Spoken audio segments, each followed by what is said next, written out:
আমার মূলত সমস্যা হচ্ছে দুই শোল্ডার প্লাস মাজা ব্যথা থেকে নিচের দিকে ব্যথা নামে আর দুই হাঁটু ব্যথা। স্বাভাবিকভাবে চলাফেরা কষ্ট হয়, নামাজে দাঁড়িয়ে নামাজ পড়তে পারি না, তারপরে সিঁড়ি বাইতে সমস্যা হয়। প্রথম দিন চিকিৎসা নেওয়ার 24 ঘন্টা পরে আপনার বর্তমানে কেমন পরিবর্তন? আগের চেয়ে অনেকটা ভালো। অনেকটা ভালো আছেন? জি। কেমন লেগেছে এখানকার চিকিৎসা?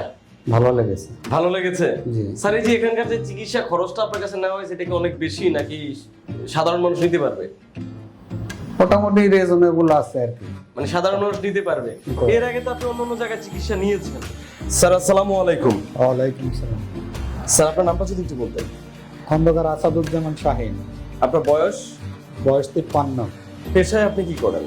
পেশায় আমি চাকরিজীবী। চাকরিজীবী। জি। স্যার, আপনার মূলত কি সমস্যা নিয়ে আমাদের এখানে আসেন? আমার মূলত সমস্যা হচ্ছে দুই শোল্ডার প্লাস মাজা ব্যথা থেকে নিচের দিকে ব্যথা নামে আর দুই হাঁটু ব্যথা। কত বছর ধরে এই ব্যথাটা? ব্যথাটা হাঁটুর ব্যথা শরীর মিলে বেশ কয়েক বছর হয়ে গেছে। বেশ কয়েক বছর। এই ব্যথার জন্য স্বাভাবিক জীবনে আপনি কি কি করতে পারেন না? স্বাভাবিকভাবে চলাফেরা কষ্ট হয়, নামাজে দাঁড়িয়ে নামাজ পড়তে পারি না, তারপরে সিঁড়ি বাইতে সমস্যা হয়, ভারী কাজ করতে সমস্যা হয়। এই অবধি কতজন ডক্টর দেখিয়েছেন এই সমস্যাগুলো? এই সমস্যায় বেশ অনেক ডাক্তারই দেখাইছি, জাস্ট হালকা পাতলা ব্যায়াম দিছে, ওষুধ দিছে, কোনো কাজ হয় না। কোনো কাজ হয় না? কেউ কি অপারেশনের জন্য বলেছিল? না, কোনো অপারেশনের কথা বলেন। তো এই যে ডক্টর দেখাচ্ছেন, বেশ কয়েকজন ডক্টর দেখালেন, ব্যায়াম দিচ্ছে, কোনো কাজ হচ্ছে না, ওষুধ দিচ্ছে, কাজ হচ্ছে না, তখন মনে মনে কি ভাবলেন? তখন মনে মনে ভাবলাম যে এটা আসলে কত দূর কি। তারপরে এই রাশেদ আকুপাঞ্চারের একটা দেখলাম, ভিডিও দেখলাম ফেসবুকে, দেখার পরে চিন্তা করলাম যে এখানে যাই দেখি, শেষ চেষ্টাটা করে কি হয়। তারপরে এখানে চলে আসলেন? তারপরে এখানে চলে আসছি। এখানে আসার পরে স্যার কি বললেন? এখানে আসার পরে বলছে যে 10টা সেশন নিলে আপনি স্বাভাবিকভাবে সবকিছুই করতে পারবেন, কোনো সমস্যা হবে না। তারপরে আপনি আজকে কি এখানে আসলেন, তাই তো? জি, আজকেই প্রথম আসলাম। স্যার কি বলছে আপনাকে? কতদিন চিকিৎসা নেওয়া লাগবে বলেছে? 10 দিনের কথা বলছে। 10 দিনের কথা বলেছে? এমন কি কোনো কথা বলেছে যে প্রথম দিন চিকিৎসা নেওয়ার 24 ঘন্টা পরে একটা ভালো হ্যাঁ, ফলাফল বুঝতে বলছে যে পারবেন? প্রথম দিন চিকিৎসা নেওয়ার 24 ঘন্টার মধ্যে আপনি জিনিসটা বুঝতে পারবেন যে কতটুকু ইমপ্রুভ হচ্ছে। তাই তো এখন কি আশা করছেন? আমি ওই আশার তো আসছি আর কি, দেখি 24 ঘন্টা পরে কেমন ফলাফল আসে। ফলাফলটা আসে। স্যার কি কোনো ভিজিট নিয়েছিল আপনার কাছ থেকে? না, কোনো প্রকার ভিজিট নেই। বা কোনো কি টেস্ট দিয়েছিল? এই না, কোনো টেস্ট না। টেস্টও দেয় না, ভিজিটও নেয় না? না। কোনো ওষুধ সাজেস্ট করে না যে ওষুধ না, খাবেন? কোনো ওষুধ সাজেস্ট করেন না। আচ্ছা আচ্ছা আচ্ছা, যাক তাহলে স্যার আমরা আপনার সাথে 24 ঘন্টা পরে দেখা করব। জি। আমরা জানতে চাইবো যে মানে আপনি নেক্সট সেশন যদি নিতে আসবেন, সেদিন আমরা জানতে চাইবো যে আপনি আসলে কতটুকু সুস্থ হয়েছেন, কতটুকু আপনার উন্নতি হয়েছে। হ্যাঁ। আপনাকে অসংখ্য ধন্যবাদ স্যার আপনার মূল্যবান সময় দেওয়ার জন্য। আল্লাহ হাফিজ। আসসালামু আলাইকুম। ওয়ালাইকুম সালাম। স্যার আসসালামু আলাইকুম। ওয়ালাইকুম সালাম। প্রথম দিন চিকিৎসা নেওয়ার 24 ঘন্টা পরে আপনার বর্তমানে কেমন পরিবর্তন? আগের চেয়ে অনেকটা ভালো। অনেকটা ভালো আছেন? হ্যাঁ, জি। কেমন লেগেছে এখানকার চিকিৎসা? ভালো লেগেছে। ভালো লেগেছে? জি। স্যার, এই যে এখানকার যে চিকিৎসা খরচটা আপনার কাছে নেওয়া হয়েছে, এটা কি অনেক বেশি নাকি সাধারণ মানুষ নিতে পারবে? মোটামুটি রিজনেবল আছে আর কি, মানে সাধারণ মানুষ নিতে পারবে।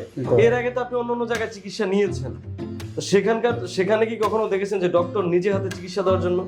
আমি কখনো নেই নাই, কিন্তু আমি গেছিলাম, ওইখানে আমি চিকিৎসা নেই নাই।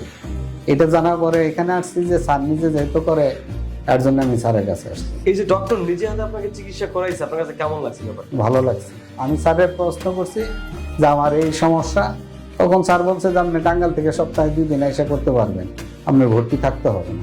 মানে স্যার নিজেই বলছে? স্যার নিজেই বলছে। এই ব্যাপারটা কেমন লাগছে? কারণ আমরা বেশিরভাগ জায়গায় না, ডক্টর এখানে আর একটু ভালো লাগছে যে আমার ভর্তিটা, অনেক জায়গায় আছে যে ভর্তির প্রয়োজন নাই, তারপরে তারা ভর্তির চাপাচাপি করে। এখানে স্যার নিজেই বলছে যে আপনি সপ্তাহে 2 দিন টাঙ্গাইল থেকে আসবেন, আপনার ভর্তির প্রয়োজন হবে না। এই যে অন্যান্য যে সকল স্টাফরা আছে, তো তারা কেমন আচার আচরণ কেমন তাদের? আমি তো কেমন মতন আসছি, মোটামুটি প্রথম দিন পাইছি। আজকে তার একটু বেশি রুগী, লোকজনের একটু ডিসিপ্লিনের একটু মানে রোগী অনেক বেশি হওয়াতে একটু হয়তো হইতে পারে। হ্যাঁ। স্যার, এই যে আপনি চিকিৎসা নিলেন এখানে, আপনাকে মূলত কি কি চিকিৎসা দেওয়া হয়েছে? শুধু কি অ্যাডভান্স আকুপাঞ্চার দেওয়া হয়েছে নাকি পাশাপাশি অন্য চিকিৎসা দেওয়া হয়েছে? প্রথম দিন আমাকে অ্যাডভান্স আকুপাঞ্চারই দেওয়া হয়েছে, আর একটু যে থেরাপির মতো। থেরাপি দেওয়া হয়েছে, ব্যায়াম ট্যায়াম করানো হয় না, ব্যায়াম ট্যায়াম করানো হয়নি। আচ্ছা আচ্ছা। স্যার, কেমন লেগেছে চিকিৎসা পদ্ধতিটা আপনার কাছে? আমার কাছে ভালোই লাগছে। ভালো এটার লং দিক কতটুকু সেটাই লোক এখন ইনশাআল্লাহ যেহেতু চিকিৎসা ভালো হয়েছে আপনি হ্যাঁ। খুব ভালো লংজিভিটি পাবেন। স্যার আপনি কি মনে করছেন যে এখন আপনার সুস্থতার যে ধরন আমার দেখে মনে হইতেছে যে আমি এখান থেকে সুস্থ হয়ে যাইতে পারবো। সুস্থ হয়ে যাবেন?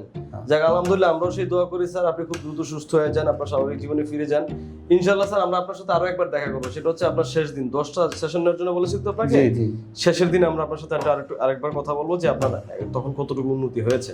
জি। আপনাকে অসংখ্য ধন্যবাদ, ভালো থাকবেন স্যার। আসসালামু আলাইকুম, আল্লাহ হাফেজ। ওয়ালাইকুম আসসালাম।